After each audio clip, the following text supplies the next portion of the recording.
YouTube channel ನಾವು ಇದು ಮಾಡ್ತಿರೋದು ಜೀರಿಗೆ ರಸ. ಬನ್ನಿ ಹೇಗೆ ಮಾಡೋದು ಅಂತ ನೋಡೋಣ.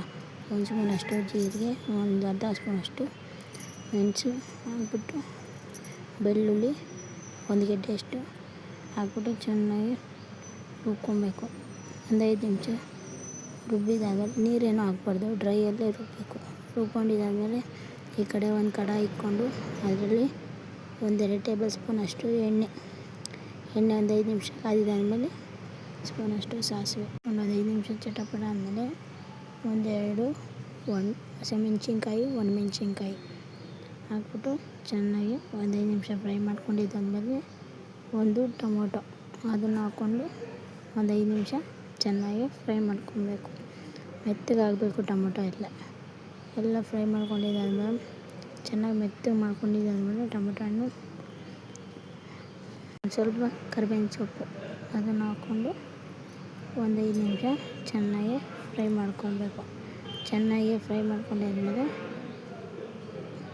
ಒಂದು 5 ನಿಮಿಷ ಚೆನ್ನಾಗಿ ಫ್ರೈ ಮಾಡ್ಕೊಬೇಕು. ಫ್ರೈ ಮಾಡ್ಕೊಂಡಿದ್ದಾದಮೇಲೆ ನಾವಿವಾಗ ರುಬ್ಬಿ ಎತ್ತಿಟ್ಕೊಂಡಿರ್ತೀವಲ್ಲ ಅದನ್ನು ಹಾಕ್ಕೊಂಡು ಒಂದು ಸ್ವಲ್ಪ ಅರಿಶಿನ ಹಾಕಿ ಚೆನ್ನಾಗಿ ಮಿಕ್ಸ್ ಮಾಡ್ಕೊಬೇಕು. ಎಲ್ಲ ಮಿಕ್ಸ್ ಚೆನ್ನಾಗಿ ಹಸಿ ಸ್ಮೆಲ್ ಹೋಗೋರು ಒಂದು 5 ನಿಮಿಷ ಚೆನ್ನಾಗಿ ಫ್ರೈ ಮಾಡ್ಕೊಬೇಕು. ಚೆನ್ನಾಗಿ ಒಂದು 5 ನಿಮಿಷ ಹಸಿ ಸ್ಮೆಲ್ ಹೋಗೋರು ಫ್ರೈ ಮಾಡ್ಕೊಂಡಿದ್ದಾದಮೇಲೆ ಒಂದು ಅರ್ಧ ಟೀ ಸ್ಪೂನಷ್ಟು ಅರಿಶಿನ ಹಾಕಿ ಒಂದು 5 ನಿಮಿಷ ಚೆನ್ನಾಗಿ ಫ್ರೈ ಮಾಡ್ಕೊಬೇಕು.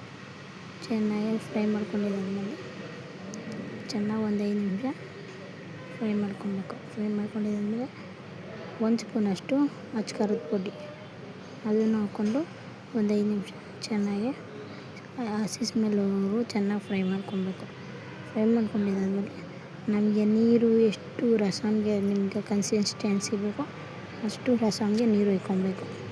ನೀರು ಹಾಕ್ಕೊಂಡು 1 ಸ್ಪೂನಷ್ಟು ಉಪ್ಪು ಹಾಕಿ 1.5 ಸ್ಪೂನಷ್ಟು ಉಪ್ಪು ಹಾಕಿ ಚೆನ್ನಾಗಿ ಮಿಕ್ಸ್ ಮಾಡ್ಕೊಂಡಿದ್ದಾದಮೇಲೆ ಕುದಿ ಬರಬೇಕು.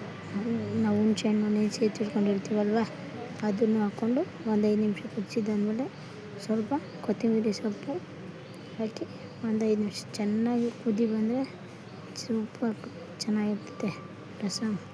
ಇಷ್ಟ ಆದರೆ ಲೈಕ್ ಮಾಡಿ, ಶೇರ್ ಮಾಡಿ, ಕಮೆಂಟ್ ಮಾಡಿ. ನಾವು ಯೂಟ್ಯೂಬ್ ಚಾನಲ್ನ ಪ್ಲೀಸ್ ಸಬ್ಸ್ಕ್ರೈಬ್ ಮಾಡ್ಕೊಳ್ಳಿ. ಧನ್ಯವಾದಗಳು.